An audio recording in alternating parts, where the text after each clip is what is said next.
Tesla, gone into the S&P 500. Now, I've had a lot of questions back, but the questions for me is, does the share price of a company determine its true validity in the marketplace? Now, I can't understand why Tesla is valued so high, and some of the things that have been said back to me and comments don't make sense. So over the comments of my last video, one such quote was that they are a tech company because they have an app. Well, McDonald's has an app. Does that mean it's no longer a burger company? So it's a tech company. Tesla builds cars badly. Tesla sells cars. So in my view, that's a car company. As for solar panel, that's check out Solar City. As for Tesla's Powerwall, how's that going? I don't think it's going too well. So ask yourself, how many cars would Tesla have to sell to break even? Bearing in mind it's been going for 17 years, which I can only describe as a cash burn, cash raise company based on false ideas, based on promises that don't happen. So is Tesla making money from the product it manufactures? Some people say to me it's battery technology. Well, forgive me, they buy their batteries from Panasonic. The only ones that's made money from Tesla is Elon and the stock market investors who have gone for Elon's ultra blue sky. So let's talk about Elon's timelines here with certain things. We have a P85 they brought out, a P100, a sedan. I mean, who's buying sedans? Ford stopped building sedans 20 years ago. Model X, so in demand that Tesla cut the price, what, $50,000 from $145,000 to $95,000. Wow, I bet the owners who paid $145,000 were really delighted to know that he just knocked $50,000 off the price. But again, the car's in demand. Model 3. Not only do I think it was 3 years too late in coming to the stores, but Elon sold this idea as being the $35,000 electric vehicle. With the $7,000 subsidies meant that in people's heads that they put their deposits down on a car that was actually going to cost them $28,000. That car's never existed because Tesla could never make that car for probably less than $43,000.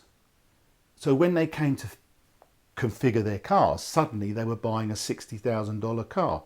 Well, hold on, you only had $30,000 to spend in the third place. So Tesla could never build that car, and therefore it lied to the people that actually put their money down as deposits.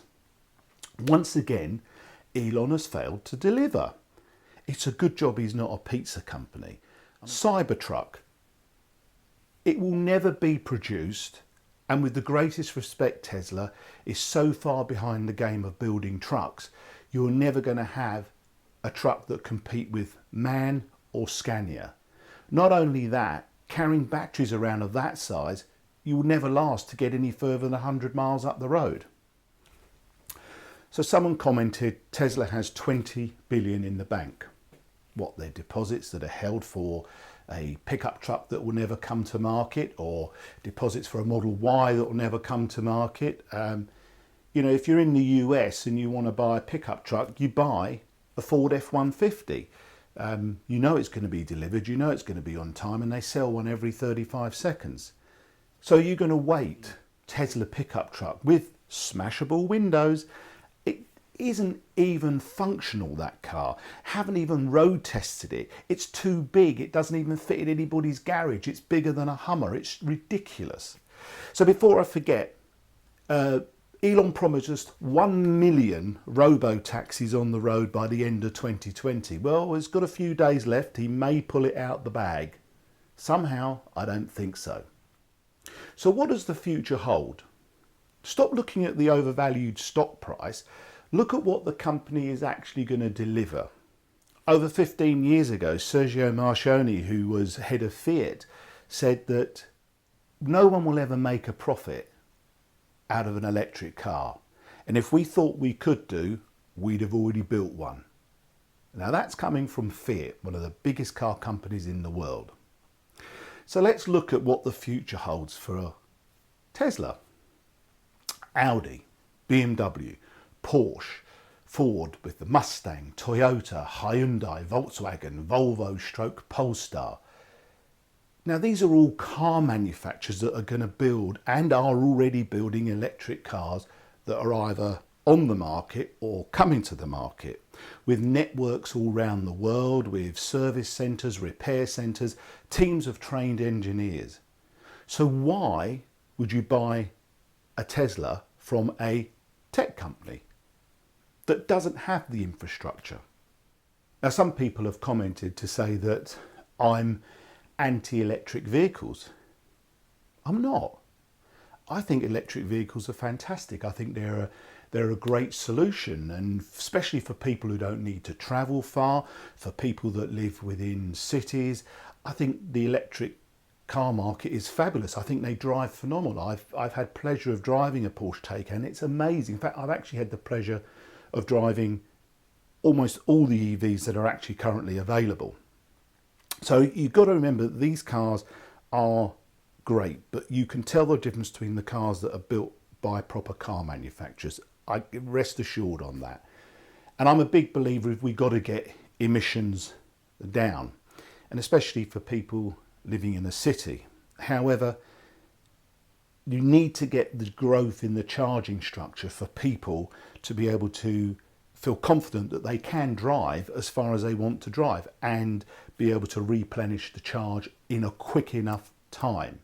So I'll remind you again, if you're charging your electric car, you are still burning fossil fuel. So therefore, your emissions are somewhere else. That's just plain geography. For all you Tesla shareholders whom have enjoyed a massive uplift in share price and are looking at a huge profit, cash out on it now and put your investment elsewhere. So if you believe Elon and Tesla is a genius and is making the environment better, and not just for making Elon a lot of money in the shares, then I suggest you grow a conscience. If going electric will save the planet and the geography of doing the emissions elsewhere can be substantiated, then fine. But Elon sending rockets up with SpaceX is no more than just a billionaire's firework display. And you tell me how those emissions are saving the planet.